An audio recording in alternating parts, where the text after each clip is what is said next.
नमस्कार, राष्ट्रभोज से मैं पवन केसवानी। राजनीति के बारे में एक बात कही जाती है कि राजनीति जो न कराए वो कम है। छत्तीसगढ़ के मामले में कम से कम ये बात एकदम फिट बैठती है, जहां पितृपक्ष के कारण कांग्रेस के प्रत्याशियों की टिकट रोक दी गई है।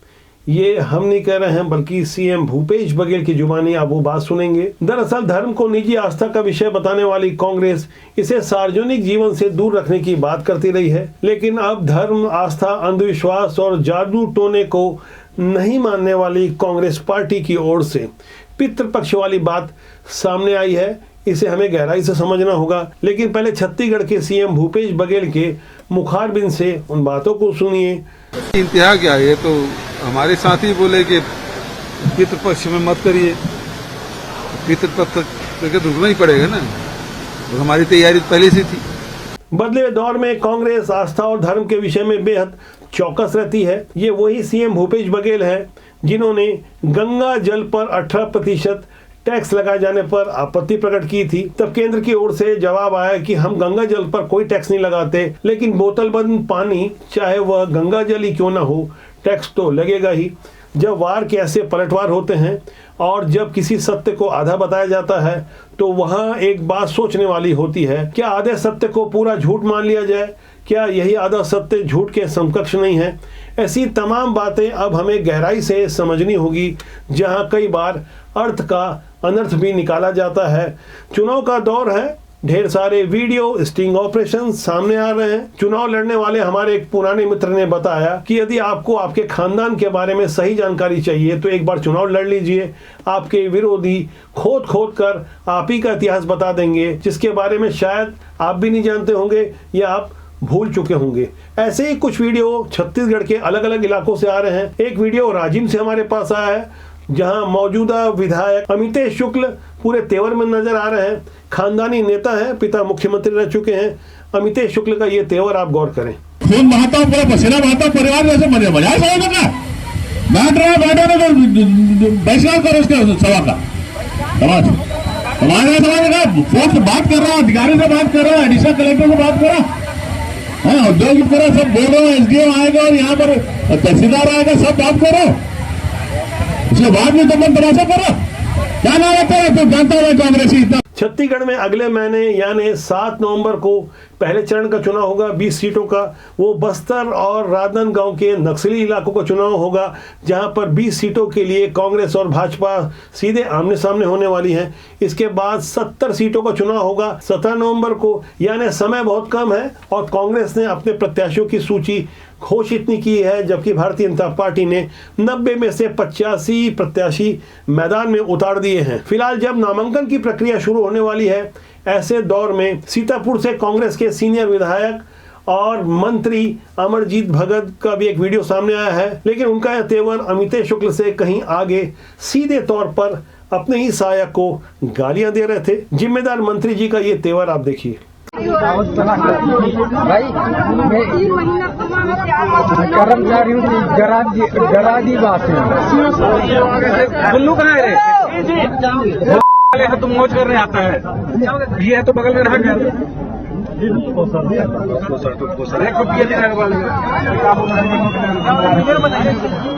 छत्तीसगढ़ के हमारे लाखों दर्शक हमें ऐसे ही ढेर सारे वीडियो और जानकारी उपलब्ध करा रहे हैं। हालांकि ऐसी वीडियो की हम पुष्टि नहीं करते, लेकिन सोशल मीडिया का दौर है। जो कुछ भी इस वीडियो में नजर आ रहा है आप भी बखूबी समझ रहे हैं। भिलाई के वैशाली नगर से भी एक स्टिंग ऑपरेशन भाजपा प्रत्याशी रिकेश सेन का सामने आया, जहां साफ तौर पर वो कमीशन खोरी वाली बात स्वीकार कर रहे थे। दावा किया जा रहा है कि नेता प्रतिपक्ष रहते रिकेश सेन ने जो बातें स्वीकार की है वो काफी हैरान करने वाली है। उस वीडियो पे हमने विश्लेषण किया था। भाजपा हो या कांग्रेस, तमाम नेताओं के ऐसे ही ढेर सारे वीडियो सामने आते रहेंगे। इस बारे में जागरूक जनता को समझना होगा कि सही क्या है, गलत क्या है। और यक्ष प्रश्न यह भी है कि जब चुनाव नजदीक आते हैं तभी ऐसे वीडियो निकलकर बाहर क्यों आते हैं। ये गहरी बात आपको आसानी से समझ में आ रही होगी। दरअसल चुनाव नजदीक आते आते कई बार गंभीर मुद्दे पीछे छूट जाते हैं और बेमुद्दे वाली बातें आगे आ जाती है। ऐसे ही चुनावी मौसम में तनावपूर्ण हालात में सीएम भूपेश बघेल का कैंडी क्रश खेलता हुआ एक वीडियो और फोटो सोशल मीडिया में भारतीय जनता पार्टी की आईटी सेल ने अपलोड किया। और प्रश्न खड़ा किया कि सीएम साहब को इतनी फुर्सत है। इस पर वार पलटवार शुरू हो गया। भारतीय जनता पार्टी के केंद्रीय नेता रविशंकर प्रसाद से लेकर स्थानीय स्तर के तमाम नेताओं ने इस पर प्रश्न खड़ा किया। सीएम भूपेश बघेल बार बार इस बारे में सफाई दे रहे हैं। यहाँ पक्ष और विपक्ष में यह बात समझनी होगी कि क्या कैंडी क्रश खेलना कोई बुरी बात है, लेकिन भारतीय जनता पार्टी की ओर से जिस तरह के हमले किए जा रहे हैं वहाँ यह समझाने की कोशिश हो रही है कि सीएम साहब को इतनी फुर्सत कैसे मिली जब उन्हीं की पार्टी की प्रत्याशियों की चयन की प्रक्रिया चल रही थी। उस मीटिंग में सीएम साहब कैंडी क्रश खेल रहे थे। इस कैंडी क्रश वाले मुद्दे को जितनी हवा दी जा रही है वह दरअसल बदले हुए दौर की राजनीति का एक पहलू है। यहाँ हमें समझना होगा कि क्या कैंडी क्रश चुनावी मुद्दा बन गया है। इस पर लोगों की बटी हुई राय आ सकती है। कोई कहेगा इसमें कोई बुरी बात नहीं है, तो कोई कहेगा कि सीएम आखिर कैंडी क्रश खेलकर क्या जाहिर करना चाह रहे थे, क्या उन्होंने ऐसा जानबूझकर किया। ऐसे तमाम प्रश्न उठते। इससे पहले कांग्रेस की ओर से यह समझाया गया कि कर्नाटक से लेकर त्रिपुरा तक भारतीय जनता पार्टी के विधायक सदन के भीतर आपत्तिजनक वीडियो देख रहे थे। ऐसे उदाहरण जाहिर करते हैं कि हमारे देश की राजनीति अपनी गलती स्वीकार करने में नहीं होती, बल्कि समझाने की कोशिश होती है कि हमारा विपक्ष ही हमसे भी ज्यादा बुरा है।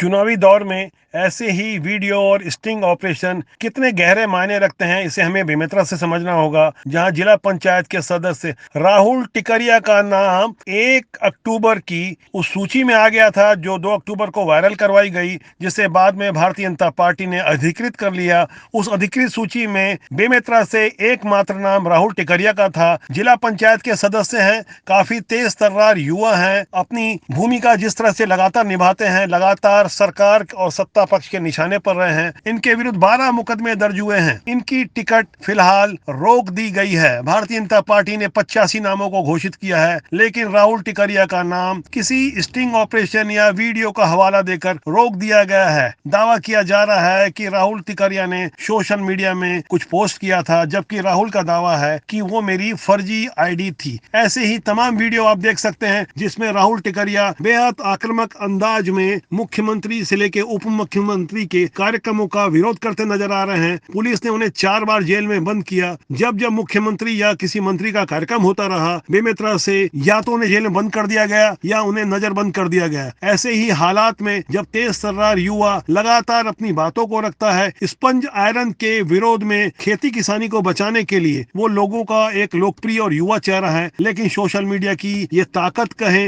या दुरुपयोग, ऐसे र्यूमर के कारण अब राहुल टिकरिया की टिकट खतरे में पड़ गई है। यहाँ आप समझ सकते हैं ऐसे ढेर सारे वीडियो अभी आने वाले दिनों में आपको देखने को मिलेंगे, जिससे राजनीति की दशा और दिशा बदल सकती है। खासकर तब जब मौसम चुनाव का हो, हमारे जनप्रतिनिधि, हमारे नेता, हमारे वोट मांगने वाले वो उम्मीदवार जो चुनाव के मौसम में हाथ फैलाकर, हाथ जोड़कर बातें करते हैं, समझाने की कोशिश करते हैं कि मैं आपका सेवक हूँ, मैं आपका बेटा हूँ। तमाम तरह की भावनात्मक बातें होती है, तमाम तरह के एजेंडे सेट किए जाते हैं। ऐसे माहौल में कोई मुद्दा नहीं छूटता।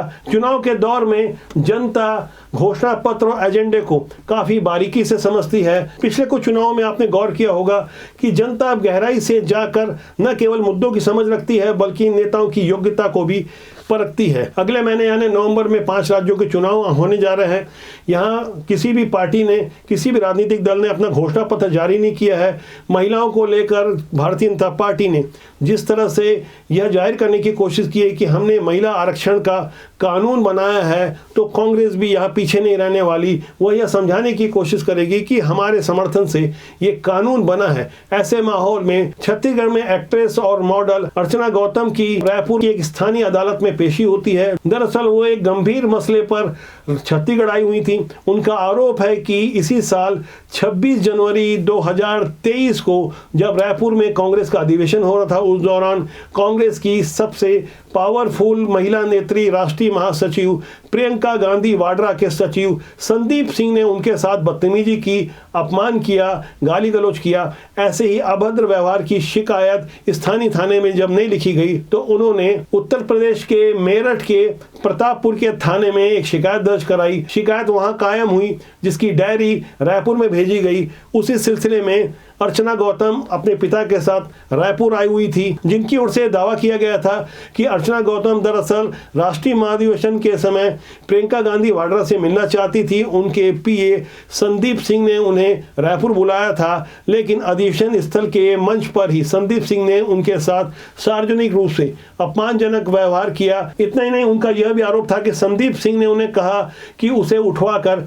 जेल में डलवा देंगे, जिससे उन्हें काफी मानसिक आघात हुआ। सामान्य रूप से यह मामला तो दो व्यक्तियों के बीच में आपसी विवाद का लगता है, लेकिन यह मामला इसलिए भी ज्यादा गंभीर हो जाता है क्योंकि जिस राज्य में घटना हुई वहां विधानसभा का चुनाव है और प्रियंका गांधी वाड्रा की ओर से जब यह कहा जाता है कि लड़की हूं, लड़ सकती हूं, तो ऐसे मुद्दे पर जाहिर तौर पर भारतीय जनता पार्टी कहां चुप रहने वाली है। आने वाले दिनों में यह राजनीतिक मुद्दा बनेगा, चुनाव में बात उठेगी, यह समझाने की कोशिश होगी कि यह महिलाओं का अपमान होता है। ऐसी तमाम तरह की बातें जब राजनीति में हावी होती है तो जन सामान्य खुद को राजनीति के करीब जाने से रोकता है। इसलिए हमारे देश में राजनीति बेहद सीमित हो गई है। सीमित लोगों के बीच चुनाव होता है, आम जनमानस सिर्फ वोट देता है, उसमें भी एक बहुत बड़ा वर्ग वोट देने के अनिच्छुक रहता है। ऐसा क्यों होता है, आप इस पर चिंतन करें।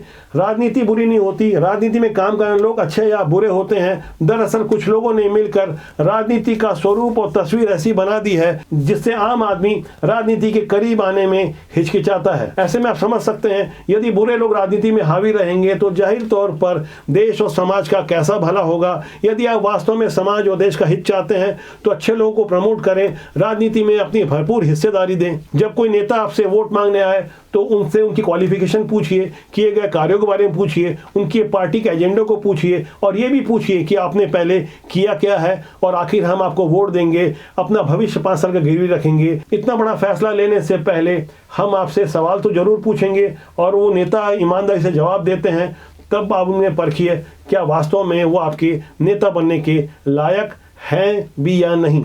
तो आज के अंक के लिए इतना ही। मेरा आपसे आग्रह है कि आप चैनल को देखें, लाइक करें, शेयर करें और सब्सक्राइब करना न भूलें, जिससे आपका और हमारा साथ ज़्यादा मजबूती से बना रहे। नमस्कार।